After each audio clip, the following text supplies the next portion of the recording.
이번에는 라벨링 기본 방법 중인 바운딩 박스에 대해서 한번 알아보도록 하겠습니다. 바운딩 박스 혹은 현업에서는 그냥 비박스라고 표현을 많이 쓰고 있습니다. 가장 기본이 되는 라벨 기법 중에 하나고요. 간단하기 때문에 쉽고 빠르게 작업을 할 수 있다는 게 장점입니다. 자, 그렇다면 이 비박스를 어떻게 사용을 하는지 간단하게 안내를 드리도록 하겠습니다. 자, 바운딩 박스 라벨링 가이드라고 표현을 되어 있는데요. 제가 작성을 할 때 가이드라인은 최대한 상세하게 표현을 하는 것이 좋다라고 말씀을 드렸는데요. 여기서는 제가 간단하게 지금 해야 되는 일에서만, 태스크에서만 집중해서 간단하게 가이드라인을 작성을 해봤습니다. 자, 작성된 내용을 보시면 이제 박스라고 하는 표현으로 되어 있고요. 보여지는 사진 안에 사람이 들어갈 수 있도록 작성을 해주세요 라고 작성을 해놨습니다. 자, 그러면 클래스는 사람이고 사람의 속성으로는 남자, 여자 이렇게 표현을 해주세요 라고 속성값들과 클래스를 구분을 해놨습니다. 자, 작성을 할 때 박스 안에 신체 부위가 돌출되지 않도록, 바깥으로 돌출되지 않도록 표시를 해주세요 라고 되어 있습니다. 그러니까 주어져 있는 데이터에 정확하게 데이터를 보고 정확하게 이미지를 보고 그 안에 사람이라고 표현되어 있는 부분을 정확하게 영역을 표시를 해주세요 라고 하는 겁니다. 자, 그래서 클래스와 속성은 두 가지로 구성을 해왔습니다. 그러면 실제 이제 작업을 할 때에는 이렇게 시작을 합니다. 저작 도구 툴에 가시면 여러 가지 기능들이 있을 텐데요. 그 중에 박스의 형태에 있는 박스를 선택을 하시고 그 작업에 대해서 클래스를 선택을 합니다. 즉, 마우스를 올려놓으시고 작업을 선택하시면 이 라벨을 어떤 클래스, 그 화면에서는 이제 라벨이라고 표현되어 있는데 그 라벨과 클래스 혼용해서 쓰고 있습니다. 라벨을 무엇으로 하시겠습니까? 라고 선택을 할 수 있게 되었습니다. 그러면 선택을 하신 후에 그 화살표 모양이 플러스 모양으로 바뀌게 되고요. 이제 실제 작업을 적용이 되는 거죠. 그 기능이. 그런 다음에 대상이 되는 객체의 범위에 맞춰서 사각형을 쭉 그리시면 될 겁니다. 자, 그래서 대각선으로 해서 그 내용이 포함될 수 있도록 그리시고, 혹시 내가 처음에 클래스를 잘못 선택하였거나 아니면 클래스 안에 속성을 지정하지 않았기 때문에 차후에 속성을 수정해서 적용할 수도 있습니다. 자, 이 작업을 어떻게 진행이 되는지 한번 살펴보도록 하겠습니다.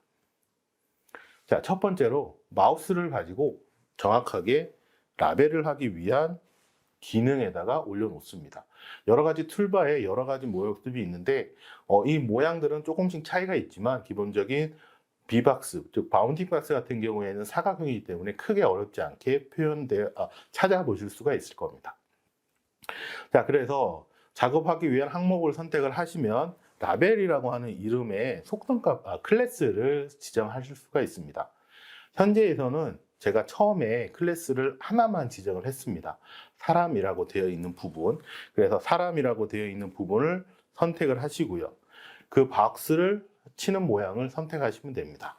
그래서 여기 보시면 쉐입 모양이 있고 트랙이라고 하는 모양이 있습니다. 자, 쉐입이라고 하는 것은 사각형을 그리겠습니다. 그냥 사각형 모양을 그리겠다는 거고요. 트랙은 똑같은 사각형인데 연속적인 작업을 하기 위한 사각형을 그리겠습니다 라고 하는 겁니다. 이건 조금 뒤에 있다가 보시고요. 여기 보시면 옵션이 두 개가 있네요. 하나는 두 개의 포인트를 찍어서 사각형을 표현하기도 할 수가 있고 네 개의 포인트를 찍어서 표현할 수도 있습니다. 두 개의 포인트를 찍는다는 건 사물이 있으면 첫 번째 점과 마지막 점을 찍어서 사각형을 표현하는 값이고요. 이 네 개의 포인트를 찍는다는 것은 어떠한 사람이 있을 때 하나, 둘, 셋, 네 개의 포인트를 각각 이어서 사각형 박스를 친다라고 하는 내용입니다. 자, 그래서 그 두 개 중에 원하시는 방법대로 선택을 하시면 좋을 것 같습니다. 참고로 지금 보여주는 화면에 대한 특징들은 지금 요 저작 도구에 대한 지금 우리가 사용하고 있는 도구에 대한 특징이지 뭐 각각 차이가 있으니까 그 내용들을 감안해서 들어주시면 감사하겠습니다. 자, 그런 다음에 선택을 하신 후에 실제 작업을 하는 거죠. 그래서 작업창에 들어오셔서 실제 화면에 내가 시작하는 포인트를 찍으시면 되겠습니다. 물론 이 포인트, 즉 내가 원하는 좌표 값을 찍을 때 정확하게 표시하기 위해서 그림에서 보시는 것처럼 이런 가이드라인 선이 나타나기도 합니다. 가이드라인 선이 나타나는 이유 중에 하나가 뭐냐면 실제 표시를 할 때 정확하게 최고 끝에 있는 부분들이 혹시 벗어나지는 않는 건지 내가 정확하게 가장 큰 넓은 영역에서 표시되는 내용들을 볼 수 있도록 이렇게 가이드라인이 표시가 되고요. 지금 저희 같은 경우에는 이 첫 번째 한 번은 선택 그리고 마우스를 드래그해서 쭉 이동을 하게 되시면 사각형이 그려지게 되겠습니다. 어렵지 않게 그려지게 되죠. 네, 그래서 선택하시고 표시를 하시게 되는데 여기 보시면 이 그림에 픽셀이라고 하는 크기가 표시되기도 합니다. 네, 그래서 일정 수준의 기준이 되는 지금 현재 작업을 해놓은 작업이 440 픽셀에 1729 픽셀, 즉 아까 저희가 설명을 했던 그 점의 개수가 이만큼 있다라고 하는 걸 알 수가 있죠. 사실 화면상에 좀 작게 보이지만 실제 요 사진의 이미지 해상도가 약간 높은 이미지라서 생각보다 큰 그 사진의 픽셀 값을 가지고 있는 걸 알 수 있습니다. 이는 나중에 어떤 가이드라인과 함께 사용될 수 있냐면 실제 그 표현을 했을 때 너무 작은 객체들은 표시를 하지 말아주세요라고 하는 경우들도 있어요. 이때 이제 기준을 뭐 가로세로 몇 픽셀 이하는 작성하지 않아도 좋습니다와 같은 라벨 가이드라인을 만들 수가 있는 거죠. 그래서 그런 가이드가 있는지 없는지도 확인할 수 있고 그런 기능을 여기서 확인할 수 있습니다라고 하는 겁니다. 자, 그렇게 해서 그 라벨 작업을 한 후에 그 박스의 모양을 치게 되시면 완성된 형태로 이렇게 색칠이 되게 되겠습니다. 뭐 색칠이 되기도 하고 그 활성화가 된다는 게 표현이 더 맞을 것 같네요. 그 활성화되는 표현된 값을 가지고 표시를 하게 됩니다. 그러면 이제 오른쪽에 이제 작업 현황창에 이제 새로운 화면이 이제 선택이 되었으니까 새로운 객체가 딴 하고 나타나게 되고 그 객체에 대한 내용을 선택을 할 수 있게 됩니다. 대부분 앞에 있는 내용이 이제 클래스에 대한 내용이고요. 그 클래스가 여러 가지 속성들이 있다라고 하면 그 속성들을 선택할 수 있도록 화면이 바뀌게 됩니다. 자, 여기서 이제 필요한 속성들이 있다라고 하면 적용을 눌러 주셔도 되는 거죠. 자, 그래서 작업 현황에 나와 있는 내용들을 선택을 해서 확인을 하게 되시면 이제 하나의 바운딩 박스가 완성이 된 상태입니다. 자, 이렇게 해서 라벨을 시작할 수가 있게 되는 거죠. 그럼 실제 작업 화면을 보도록 하겠습니다. 제가 앞에서 말은 뭐 여러 개 길게는 했지만 실제 작업 화면 속을 보시면 굉장히 간단하고 빠르게 진행되는 걸 알 수가 있을 겁니다. 제가 앞에서 말씀드렸듯이 바운드 박스의 경우에는 가장 심플하면서 가장 많이 사용되는 바운딩 기법입니다. 그래서 여러 가지 객체들을 빠르게 선택할 수 있고 그 영역을 표시해서 그 속성들을 직접적으로 줄 수 있기 때문에 가장 많이 사용하고 그 다음에 가장 쉽게 접근할 수 있는 박스의 형태라고 보시면 되겠습니다. 물론 이 작업을 하실 때 여러 가지들이 있습니다. 예를 들어서 지금 같은 경우에는 싱글 레이블이라고 그래서 싱글 라벨이라고 그래서 하나의 객체들만 표현을 하는 경우들이 있습니다. 그래서 간단하게 하지만 화면에 여러 개의 객체들이 있을 수가 있습니다. 그래서 멀티 라벨이라고 볼 수가 있는데요. 그 멀티 라벨을 할 때 뭐 안에 사람이 있거나 아니면 동물이 있거나 과일이 있거나 자동차가 있는 이런 것들을 다 개별로 표현해서 쓸 수가 있습니다. 자, 이때 몇 가지 이슈들이 있는데요. 그 이슈 중에 하나가 겹쳐 있는 내용들은 어떻게 해야 되는 겁니까? 라고 하는 이슈하고 잘려져 있는 내용이 있는데 이건 또 어떻게 표현을 해야 됩니까? 이런 것들이 문제가 생길 수 있습니다. 이런 문제들을 사전에 가이드라인에서 제시를 해주면 제일 좋겠지만 그렇지 않을 경우에는 이렇게 생각해 보시면 좋을 것 같습니다. 저희가 하는 이미지 영상 같은 경우에는 기본적으로 컴퓨터 비전이라고 하는 기술을 바탕으로 하고 있습니다. 컴퓨터 비전이라고 하는 거의 가장 핵심이 되는 내용은 뭐냐면 사람이 보는 것처럼 컴퓨터가 보게 하겠다라고 하는 겁니다. 즉, 지금도 역시 사람이 봤을 때 어디서부터 어디까지가 사람의 모양이야 라고 이렇게 표시를 해주는 것처럼 그런 이슈들이 생겼을 때 사람이 보고 어디서 어디까지가 눈에 보이는 사람이야, 사물이야를 표현을 해주는 게 여기서 핵심이 되는 거죠. 자, 제가 이렇게 말이 많았는데요. 자, 그러면 이어서 여러 가지 이슈들에 대해서 한번 작성을 해보도록 할게요. 그 예를 들어서 방금 말씀드린 것처럼 바운딩 박스를 작업을 할 때 주의해야 될 점들이 몇 가지 있습니다. 즉 가이드라인에 정확하게 명시되어 있는 걸 따라 하셔야 되고요. 그래서 대상, 객체를 포함할 수 있는 가장 큰 박스를 그리는 걸 추천을 드립니다.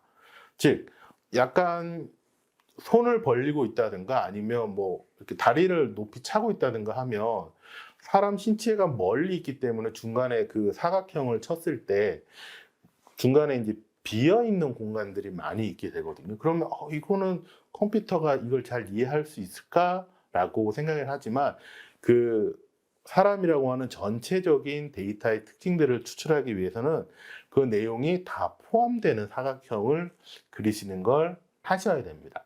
그래서 되도록이면 어떠한 신체 부위가 잘려서 표시되는 것보다는 그 내용을 다 포함하는, 즉 조그마한 그 다른 배경이 좀 들어가더라고 전체 신체 부위를 다 포함하는 것을 중점적으로 해주시는 게 좋고요.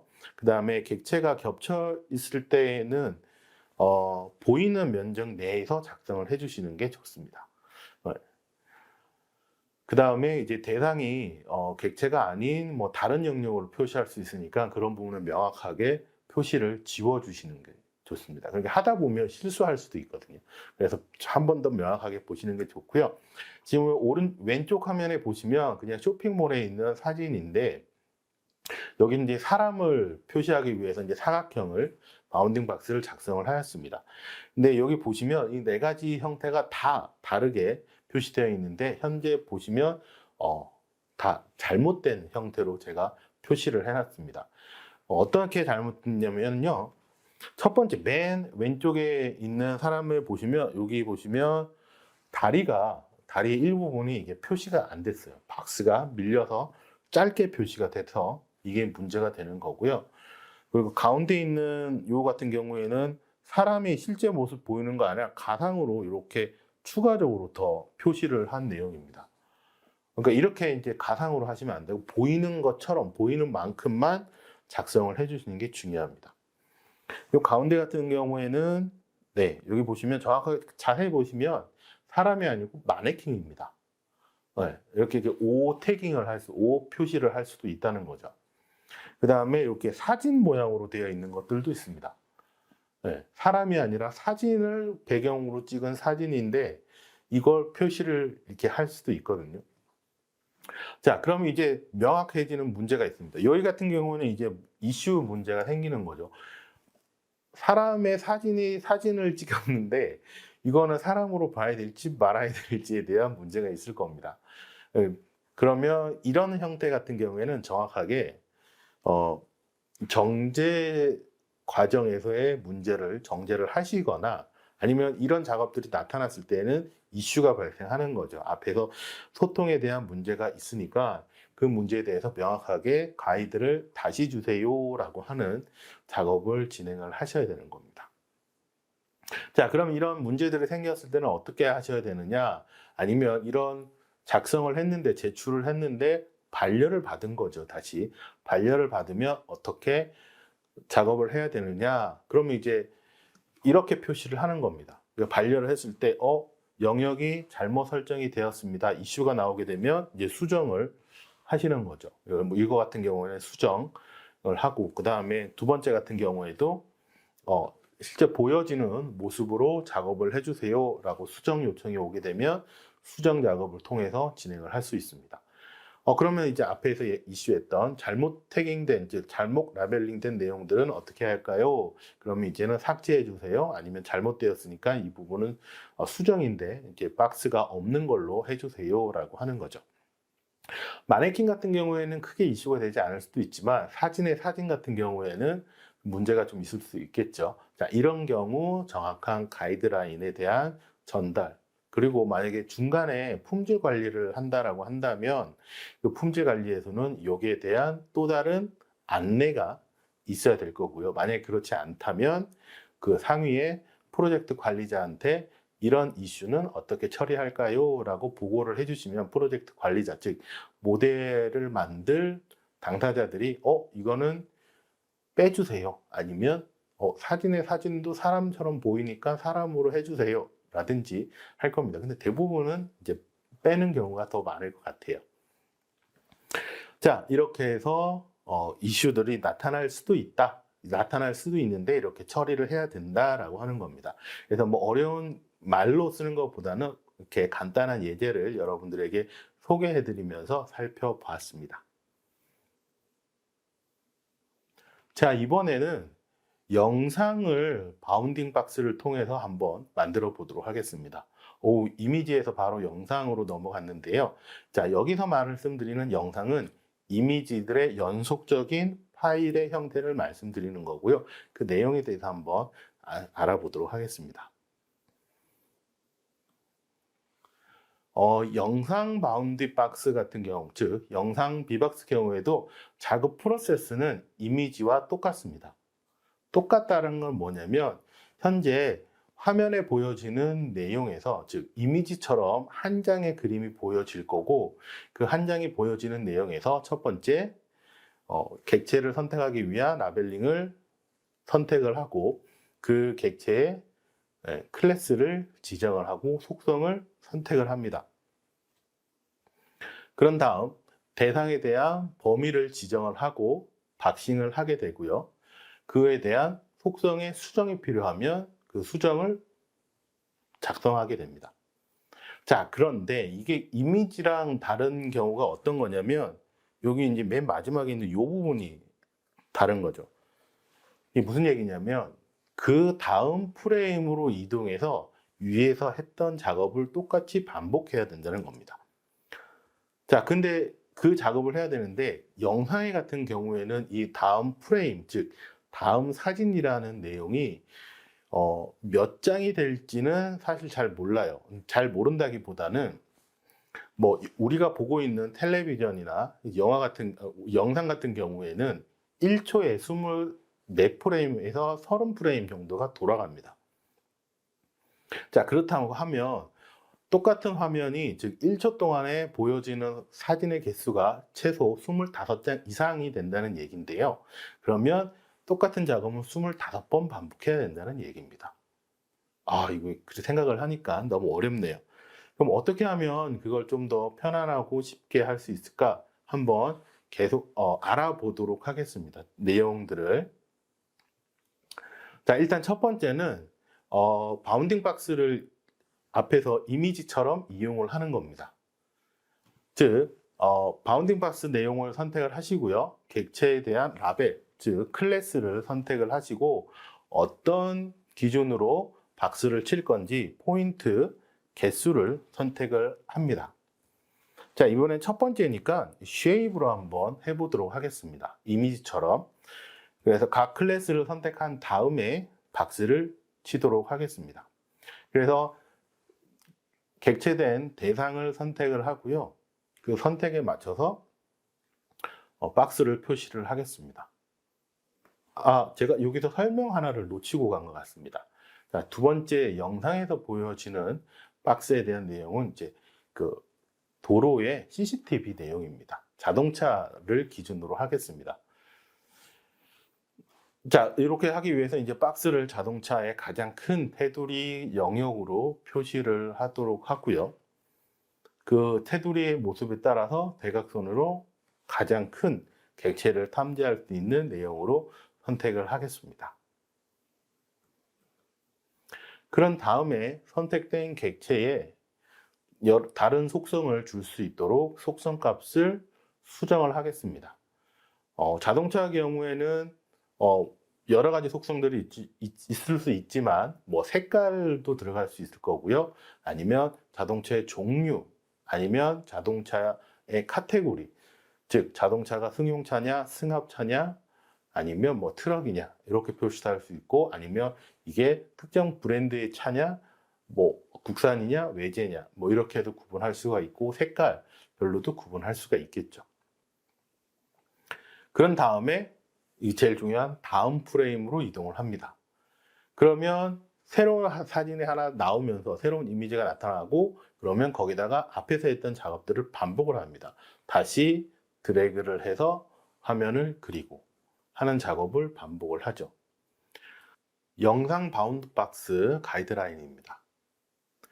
자, 영상에서는 저희가 교차로 CCTV 내용을 한번 다뤄보려고 합니다.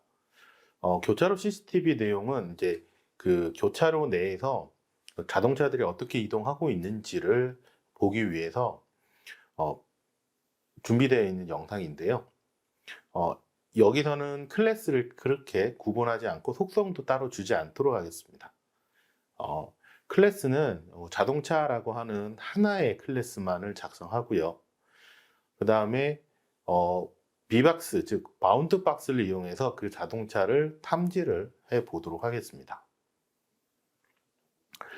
여기서 주의사항이 있는데요. 영상 같은 경우 이미지의 연속적인 표현이기 때문에 연속적인 이미지에다가 모두 박스를 해야 된다는 그런 단점이 있습니다. 실제 자동차의 경우에는 박스를 하기가 그렇게 어렵지 않습니다. 용이합니다. 그래서 화면에 보시는 것처럼 그 자동차의 크기에 맞춰서 박스를 사용하면 되는데, 문제가 있어요. 그 문제가 뭐냐면 이 내용이 하나가 아니라는 겁니다. 하나가 아니라 이게 여러 개가 계속해서 반복이 된다는 게 가장 큰 문제인 겁니다. 그 영상의 프레임이라고 하는 것이 뭐 간단하게는 뭐 10프레임 정도, 20프레임, 30프레임, 뭐 텔레비전 같은 경우에는 뭐 25프레임에서 뭐 30프레임 정도 사이의 값을 가지는데, 이런 것들이 결국 이미지의 장수가 늘어나는 거랑 같기 때문에 이 모든 것들을 다 일일이 그걸 체크를 해줘야 된다는 거죠.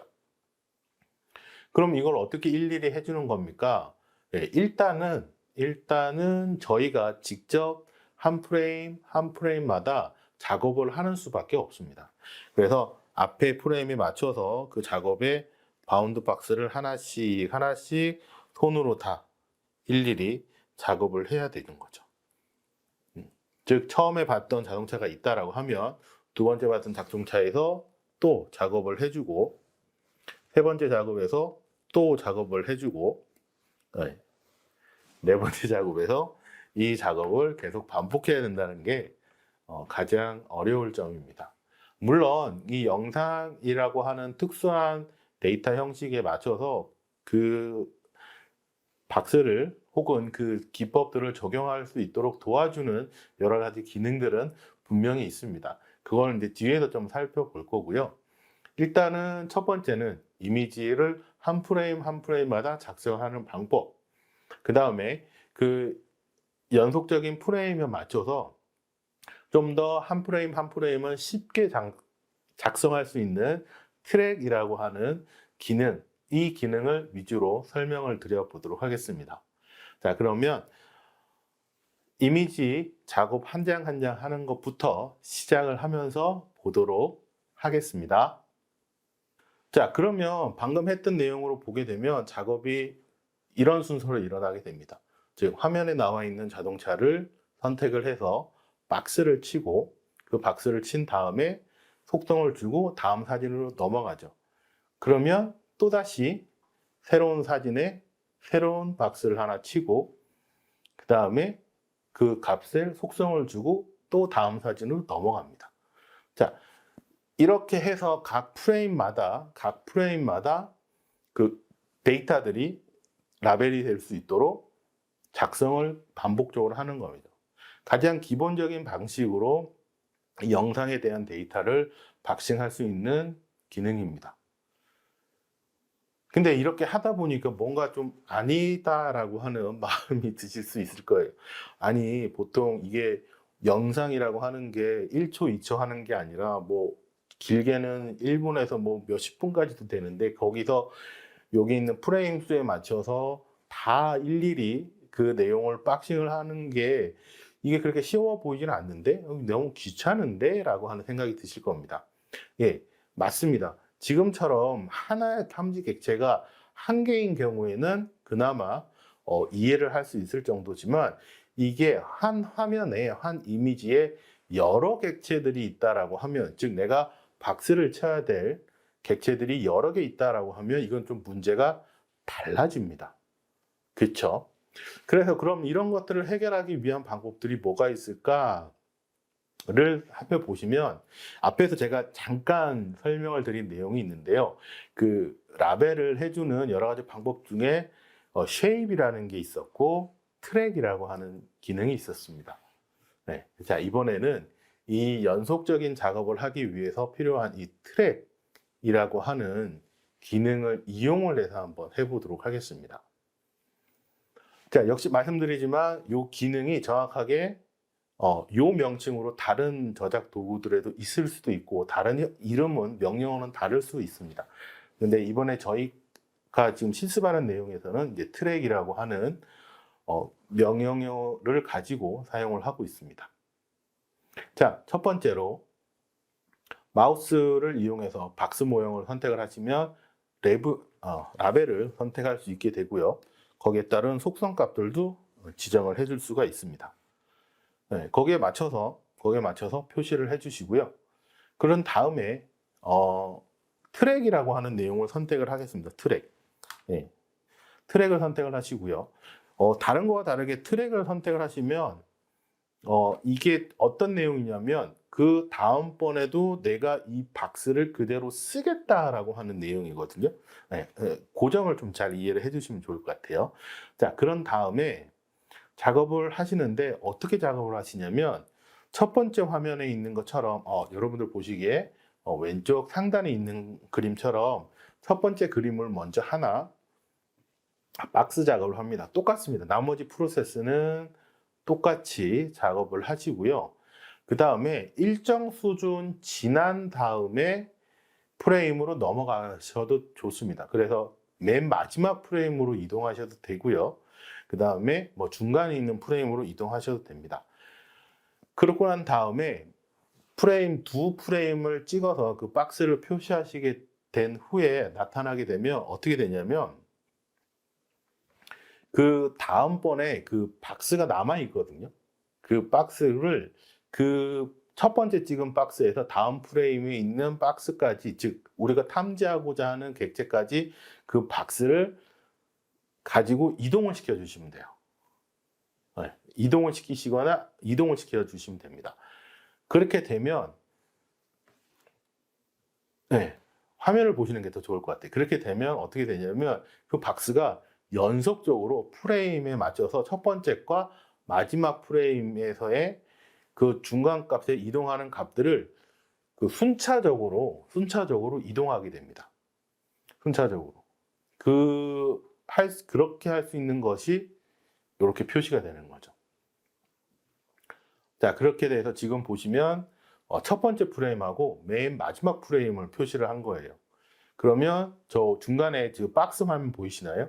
박스 화면이 첫 번째와 마지막 프레임을 연결해주는, 즉 장수가 사진이 넘어가는 정도에 따라서 그 이동 거리를 중간중간마다 따라가면서 그걸 그려주게 되는 겁니다.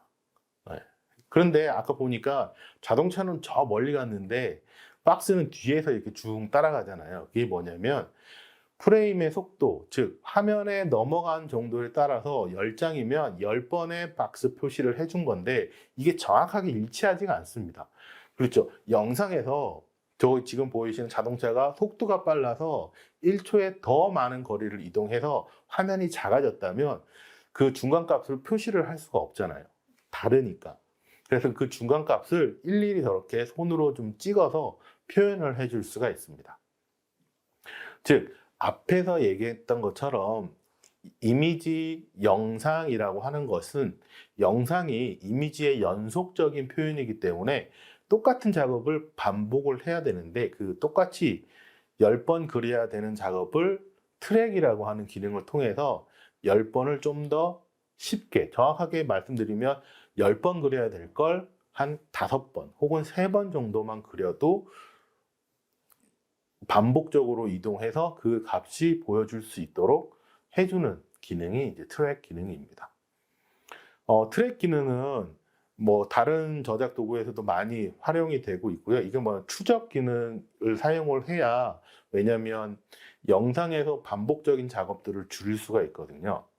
그래서 지금 보시는 화면에 있는 것처럼 그 작업들이 진행될 때마다 저걸 놓치지 않도록 계속 반복적으로 도와주는데, 이게 오른쪽에 보시면 작업의 현황 라벨이 나와 있잖아요. 근데 그 라벨 작업들이 반복해서 들어갈 때 계속 그리게 되면 저기 오른쪽에 있는 라벨들이 계속 만들어지게 되는데, 그 계속 만들어지는 게 아니라 그 장이 변하지만 내가 지금 작성하고 있는 라벨이 앞에서 작업하고 있는 라벨의 연속성을 가지는 똑같은 박스야 라고 표현을 해주는 것과 같습니다. 그래서 그 연속적인 표현되는 것은 또 다른 문제거든요. 그래서 앞에서 작업했던 박스가 뒤에서도 작업이 되는데, 뒤에서도 작업되는 내용이 앞에서랑 했던 거랑 똑같은 애야 라고 표현을 해주셔야 저렇게 표시가 될 수 있습니다. 요건 나중에 뒤에서 멀티한 아니면 이중적으로 복합적으로 하는 라벨링에 보시면 요 문제가 어떤 건지 좀 자세히 알 수 있을 겁니다. 자, 지금은 화면에 보이시는 것처럼 트랙이라고 하는 기능을 이용을 하면 저렇게 연속적인 영상을 빠르게 처리할 수 있구나 라고 하는 것만 이해를 하시면 좋을 것 같고요.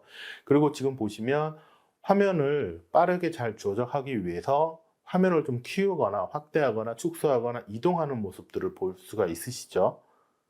자, 이렇게 그 저작 도구에 대한 숙지가 빠르면, 그 숙지 내용이 잘 되어 있으면 그 기능들을 빠르게 사용해서 그 작업의 효율성을 높일 수가 있습니다. 물론 이제 여기서 또 더 추가를 하게 되면 저거 자체를 인공지능 모델을 도입을 해서 활용하는 경우들도 있습니다. 그래서 저작 도구의 또 다른 추적 모델 혹은 선택 알고리즘들을 추가해서 더 빠르게 저작 도구를 도와주는 경우들도 있으니까, 그런 경우에도 여러분들이 쉽게 활용을 할 수 있는 라벨 정도가 될 것 같아요. 제가 얘기를 하다 보니까 이렇게 한 내용에 대해서 좀 많이 설명을 했습니다. 자, 제가 고민하고 있는 부분들이 여기에 있습니다. 무슨 걸 고민을 하고 있냐면요.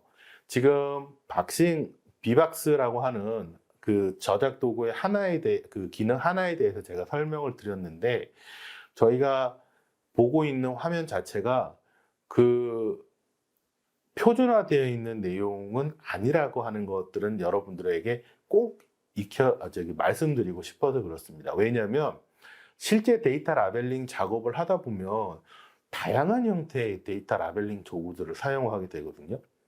그래도 뭐 상용화되어 있는 혹은 뭐 오픈소스로 나와 있는 도구들을 사용하다 보면 비슷한 기능에 비슷한 명령어가 될 수도 있지만 아예 그 프로젝트만을 위해서 만들어진 도구들도 있습니다.